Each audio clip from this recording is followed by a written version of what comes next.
Eu nunca imaginei que ia contar essa história. Não por vergonha, não por medo, mas porque algumas coisas a gente guarda tão fundo que até esquece que elas existem. Só que ontem, enquanto arrumava umas caixas velhas no fundo do armário, encontrei um envelope amarelado com a minha letra de quando eu era mais novo. Dentro, um punhado de recibos de dízimo da Congregação Cristã no Brasil, todos com a mesma assinatura tremida do irmão João, o diácono que cuidava das ofertas. E aí veio tudo de volta, como se fosse ontem. Eu tinha uns 22 anos, recém-casado com a Lúcia, e a vida não estava fácil. Trabalhava na construção, ganhando por dia, e quando chovia, como aconteceu naquele mês de fevereiro, a gente ficava sem nada. A Lúcia grávida do nosso primeiro filho, o aluguel atrasado, e eu com as mãos vazias. Foi quando o irmão João me chamou num canto depois do culto. Hermírio, meu irmão, eu tô vendo sua luta. Deus não quer isso pra você.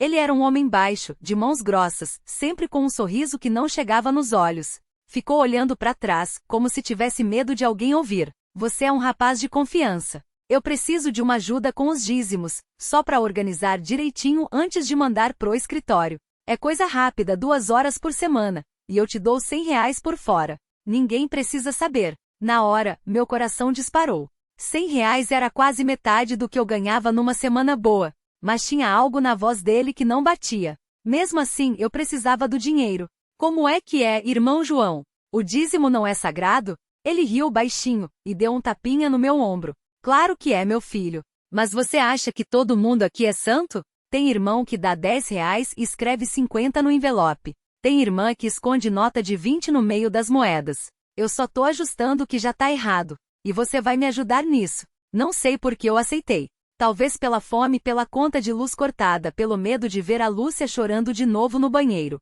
Ou talvez porque, no fundo, eu também queria acreditar que tinha um jeito fácil. Começou assim, toda terça-feira depois que a irmã Maria fechava a portaria da igreja, eu entrava pela lateral com a chave que o irmão João me deu. A sala dos dízimos ficava nos fundos, um cômodo pequeno com uma mesa de madeira cheia de riscos e uma caixa de metal onde ficavam os envelopes. Ele já estava lá, sempre com um copo de café preto e um caderno aberto. Só separa os envelopes sem nome, Hermírio. Esses a gente abre conta e anota certinho. Os outros a gente deixa quieto. Mas não era bem assim. Os envelopes sem nome ele abria, contava e depois ele tirava uma parte. Não tudo, nunca tudo. 10% aqui, 20 ali, como se fosse um dízimo do dízimo. Ele anotava no caderno o valor original, mas no recibo que ia pro escritório, o número era menor. Isso aqui é para ajudar os necessitados, meu filho. E hoje você é um deles. Eu não gostava. Toda vez que eu via aquelas notas sumindo no bolso dele, minha barriga doía. Mas eu precisava daqueles R$ 100. E depois de um mês, ele aumentou para 150. Você tá fazendo um bom trabalho, Hermírio. Deus abençoa quem é fiel. Só que Deus não estava abençoando ninguém. A Lúcia começou a desconfiar. De onde tá vindo esse dinheiro, Hermírio? Você tá trabalhando onde que eu não tô sabendo? Eu inventava desculpas. Hora extra, um bico com o primo, um serviço de pintura. Mas ela conhecia meu cheiro de suor de obra, e aquele dinheiro não cheirava a cimento. Até que um dia, o irmão João chegou atrasado. Eu já estava na sala, separando os envelopes, quando a irmã Maria entrou sem bater. Ela era uma mulher magra, de óculos grossos, que cuidava da limpeza da igreja há 20 anos. O que você tá fazendo aqui, Hermírio? Eu gaguejei. Segurei um envelope como se fosse uma prova de algo. O irmão João me pediu para ajudar a organizar os dízimos. Ela olhou para a mesa, para a caixa aberta, para minha cara suada. Organizar como? Não tive coragem de mentir para ela. A irmã Maria era daquelas pessoas que a gente sabe que não vai julgar, mas também não vai deixar passar. Ele tira um pouco, irmã. Diz que é para ajudar os necessitados. Ela não ficou brava. Só suspirou, tirou os óculos e passou a mão no rosto. Há quanto tempo isso tá acontecendo? Uns 2 meses. Ela sentiu, como se já soubesse. O irmão João faz isso há anos, Hermírio. Só que agora agora ele arrumou você para ser o bode expiatório. Ela completou devagar, como se pesasse cada palavra. Quando descobrirem vão dizer que foi você quem roubou. O estômago revirou. Eu me senti o maior idiota do mundo, ali parado com o envelope na mão, suando frio. A irmã Maria pegou uma cadeira, sentou do outro lado da mesa e indicou que eu fizesse o mesmo. Senta, menino. Obedeci, os joelhos tremendo. Ela abriu a caixa de dízimos, mexeu nos maços de notas com os dedos grossos, contando sem pressa. Você sabe quanto falta aqui? Balancei a cabeça envergonhado. Uns R$ 300, mais ou menos. O irmão João falou que ia devolver semana que vem. Ela riu sem graça, um som seco. Semana que vem ele vai dizer a mesma coisa. E você vai ficar aqui, segurando a bronca sozinho. Mas, e os necessitados? Ele falou que é para ajudar a dona Maricota, que tá doente, e o seu Zé, que não tem mais como trabalhar. Hermírio, ela interrompeu, olhando nos meus olhos. A dona Maricota recebe cesta básica da prefeitura todo mês. E o seu Zé? Ele mesmo me contou que o filho dele arrumou um emprego para ele em São Paulo. O irmão João não tá ajudando ninguém. Tá enchendo a própria barriga. Fiquei mudo. A sensação era de ter levado um soco no peito. Tudo o que ele tinha me falado. As histórias, as desculpas, o jeito piedoso de baixar a voz quando falava dos pobres. Tudo mentira. E por que a senhora não fala nada? Perguntei, mais bravo do que queria.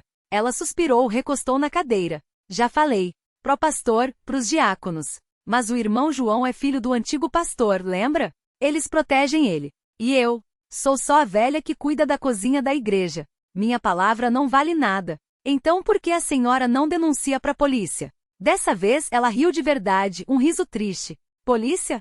Hermírio, você acha que adiantaria? Eles vão querer prova, vão querer saber por que eu não falei antes, vão dizer que tô inventando. E no final quem vai ficar mal falado sou eu. Ou você se resolver abrir a boca.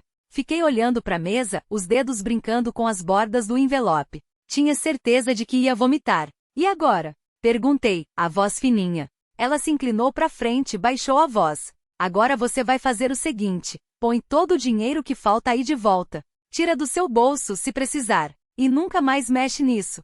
Se o irmão João perguntar, você diz que não achou nada errado, que estava tudo certo. Entendeu? Mas e se ele? Ele não vai fazer nada, ela cortou. Porque se ele abrir a boca, vai ter que explicar por que você estava aqui. E ele não quer isso. Engoli em seco. Tinha só R$ 50 no bolso, guardados para comprar um presente pro aniversário da minha mãe. Mas não tinha escolha. E se ele continuar roubando? A irmã Maria se levantou, arrumou os óculos no nariz. Não é problema seu, Hermírio. Seu problema é não se meter onde não foi chamado.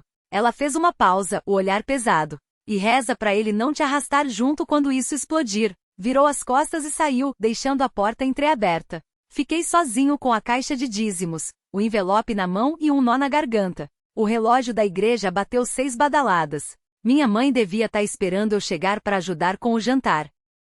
Guardei os R$ 50 na caixa, fechei a tampa com cuidado. Depois, dobrei o envelope vazio e enfiei no bolso, como se pudesse esconder a vergonha junto. Quando saí, o sol já estava baixo, pintando o céu de laranja.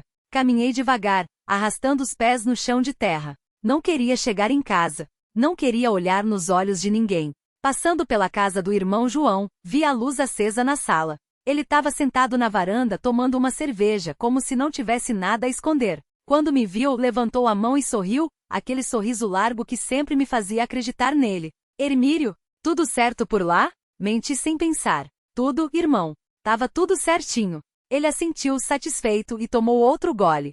Bom garoto. Sabia que podia confiar em você. Virei a esquina, apertei os punhos até as unhas doerem. Não era um bom garoto. Era um covarde. E agora, além de tudo, era cúmplice. A porta da minha casa rangeu quando empurrei. O cheiro de feijão queimado veio forte, misturado com o de suor e terra que eu trazia nas roupas. Minha mãe estava de costas para mim, mexendo uma panela no fogão a lenha. Não virou a cabeça, mas sei que ouviu meus passos. Chegou tarde, disse, só isso. Fiquei parado no meio da cozinha, sem saber onde colocar as mãos. O peso daquilo tudo me fazia sentir como se o chão fosse ceder a qualquer momento. Minha irmã mais nova, Maria, estava sentada à mesa, desenhando num caderno surrado. Quando levantou os olhos, vi que tinha chorado. Onde você estava? Perguntou com a voz fina. Não respondi. Não podia. Minha mãe finalmente se virou, os braços cruzados, o rosto cansado. Ela sempre soube quando eu mentia, mesmo antes de eu abrir a boca. Hermírio. O jeito como ela falou meu nome foi pior que um grito. Sentei na cadeira de madeira que rangeu baixo. A mesa estava marcada por facadas antigas, cicatrizes de anos de janta mal cortada. Peguei um pedaço de pão duro que sobrou do almoço e comecei a desmanchar entre os dedos. O irmão João me pediu para ajudar com umas coisas, falei, olhando para o prato sujo na minha frente. Minha mãe suspirou longo, como se já soubesse a resposta antes da pergunta. Que coisas? Só, uns recados. Pra cidade. Ela não disse nada. Maria baixou a cabeça de novo, rabiscando com mais força no papel. O lápis arranhava, um som que me dava vontade de tapar os ouvidos. Você sabe que a gente não tem mais nada pra perder, Hermílio, minha mãe falou, quieta. Nem você. Engoli em seco. A garganta doía. Eu sei. Mas não sabia. Não mesmo. Porque se soubesse não teria feito o que fiz. Naquela manhã, quando o irmão João me chamou no fundo da igreja, eu pensei que era só mais um serviço. Levar um pacote aqui e buscar uma encomenda ali. Dinheiro fácil, como ele sempre falava. Mas dessa vez foi diferente. Dessa vez, ele me deu um revólver. É só pra assustar, disse, passando a mão no coldre de couro. Ninguém vai precisar usar. Eu segurei a arma como se fosse queimar minha pele. O metal estava frio, mais pesado do que eu imaginava. O irmão João riu como se fosse brincadeira. Você é homem agora, Hermílio. Homem faz o que tem que fazer. E eu fiz. Fiquei de tocaia na estrada velha, onde os caminhões da fazenda passavam sem escolta. Quando o motorista parou para mijar no mato, saí de trás dos arbustos com o revólver na mão. Ele levantou as mãos assim que me viu, os olhos arregalados. Não faz isso, garoto, falou com a voz trêmula. Eu tenho filho da sua idade. Eu não atirei. Não precisei. O irmão João saiu do mato atrás de mim, com um facão na mão. O motorista tentou correr. Não chegou longe. Agora, sentando naquela mesa com o cheiro de comida queimada e o silêncio da minha família, eu vi a cena de novo. O barulho do facão cortando carne. O grito que foi cortado junto. O sangue escorrendo na terra seca como se a própria estrada estivesse bebendo. Você tá doente? Minha mãe perguntou, encostando a mão na minha testa. Pulei da cadeira como se ela tivesse me queimado. Não, tô bem. Maria me olhava com os olhos muito abertos. Ela sempre foi esperta demais pra idade. Você tá mentindo, disse baixinho. Minha mãe suspirou de novo, mais fundo dessa vez. Hermílio, o que você fez? Não respondi. Não conseguia. Saí da cozinha, passei pelo corredor escuro, empurrei a porta do meu quarto com o ombro. O colchão estava jogado no chão, as cobertas amassadas. Sentei na beira com as mãos tremendo. Debaixo da cama tinha uma caixa de sapatos cheia de notas amassadas. Dinheiro do irmão João. Dinheiro sujo. Peguei um maço, contei sem querer. Dava para comprar comida para meses. Dava para consertar o telhado que vaza quando chove. Dava para minha mãe não precisar costurar até tarde da noite, com os dedos cheios de calos. Mas não dava para apagar o que eu tinha visto. Alguém bateu na porta. Era Maria. Ela entrou sem esperar, sentou do meu lado, pequena demais para entender, grande demais para ignorar. Você matou alguém? Perguntou, direto. Neguei com a cabeça rápido. Não, juro. Ela não acreditou. Ninguém ia acreditar. Então por que você tá assim? Não tinha resposta. Não tinha desculpa. Só tinha o peso daquele revólver imaginário ainda na minha mão, o cheiro de sangue que nunca sai da minha memória, mesmo depois de lavar as mãos até doer. A água quente queimava, mas não limpava nada. Maria ficou me olhando, os olhos pretos dela brilhando como se já soubessem de tudo. Ela tinha só 10 anos, mas entendia mais do que qualquer adulto daquele beco. Puxou a mochila do chão, tirou um pacote de biscoito de gengibre que a vizinha tinha dado para ela. Come, disse, empurrando na minha direção. Você tá pálido. Engoli seco. O biscoito era duro, quebrou nos meus dentes. Não sentia gosto de nada. Onde você tava? Ela insistiu. Na rua, menti. Mentira. Você tá com cheiro de gasolina e suor. Respirei fundo. Maria não ia desistir. Nunca desistia. Tava no galpão dos Carvalhos, falei baixo. Só isso. Ela franziu a testa. Lá é perigoso. Todo mundo sabe. Eu sei. Então por que foi? Não respondi. Não podia dizer que foi porque o Zé Carvalhos tinha me prometido o dobro se eu fosse à noite, não podia dizer que foi porque a gente estava devendo 3 meses de aluguel, não podia dizer que foi porque quando o homem no chão olhou para mim, eu não consegui olhar para trás. Maria mordeu o lábio. Você viu alguma coisa, né? Assenti devagar. Ela não precisava de detalhes. E agora? Perguntou, voz fina. Agora nada. Esquece. Não dá para esquecer? Ela murmurou. Você acha que eu não sei como é? Fiquei quieto. Ela sabia sim. Sabia demais. O pai dela tinha sumido há 2 anos, deixado só dívidas e uma mãe que chorava no banheiro. Maria achava que eu não ouvia, mas ouvia. Eles vão atrás de você, ela continuou. Os Carvalhos não deixam barato. Eu sei, repeti. Então o que você vai fazer? Olhei pro maço de notas no colchão. Dinheiro que queimava as minhas mãos. Vou embora, eu falei. Maria não se surpreendeu. Só abaixou a cabeça. Leva eu com você? A pergunta doeu mais do que eu esperava. Não podia. Não com ela. Não com ninguém. Não dá, Maria. Por quê? Porque não é lugar pra você. E pra você é? Ela rebateu, os olhos ardendo.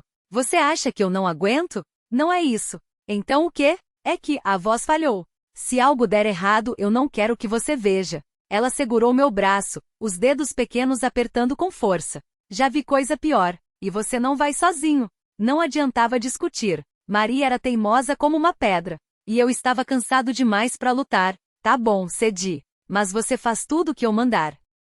Ela sentiu rápido. Já estava de pé, juntando umas roupas num saco de pano. Quando a gente vai? Agora, respondi, guardando o dinheiro no bolso de trás. Antes que escureça de novo. Maria olhou pela janela. O céu já estava roxo, as primeiras estrelas aparecendo. Não vai dar tempo, ela disse. Então a gente corre. Ela me estendeu a mão. Pequena, suja de terra, mas firme. Vamos. A rua estava vazia, só o barulho dos nossos passos no chão de terra batida. Maria apertava minha mão como se fosse a última coisa sólida no mundo. Não olhei para trás quando passamos pela casa da Dona Rosa, mas senti o cheiro de fumaça ainda no ar, misturado com o de janta queimada. Por aqui, falei baixo, puxando ela para a esquerda, onde a cerca do pasto estava arrebentada. O caminho era mais longo, mas evitava a estrada principal. Maria não reclamou, só seguiu, pulando os buracos com uma agilidade que não combinava com o corpo magro. O mato fechou em volta da gente. Os grilos já tinham começado seu barulho, alto demais para a hora. Parei de repente, ouvindo. O que foi? Ela sussurrou. Nada, menti. Tinham vozes lá na frente, homens rindo grosso. Apertei o ombro dela para baixo, empurrando para trás de um pé de mandioca. Maria se agachou sem questionar, respirando fundo. Esperamos. Os passos se aproximaram pesados, acompanhados do rangido de uma carroça. Quando passaram, vi as botas sujas de barro, a ponta de um rifle encostado no banco. Maria fez sinal de cruz. Eles estão procurando a gente? Perguntou quando o barulho se afastou. Não sei. Mas não vai ser hoje que a gente descobre. Saímos correndo de novo, dessa vez sem parar até chegar no barranco do rio. A água estava alta, quase transbordando. Maria olhava para a correnteza com os olhos arregalados. Você sabe nadar? Perguntei. Ela balançou a cabeça devagar. Então segura em mim. E não solta.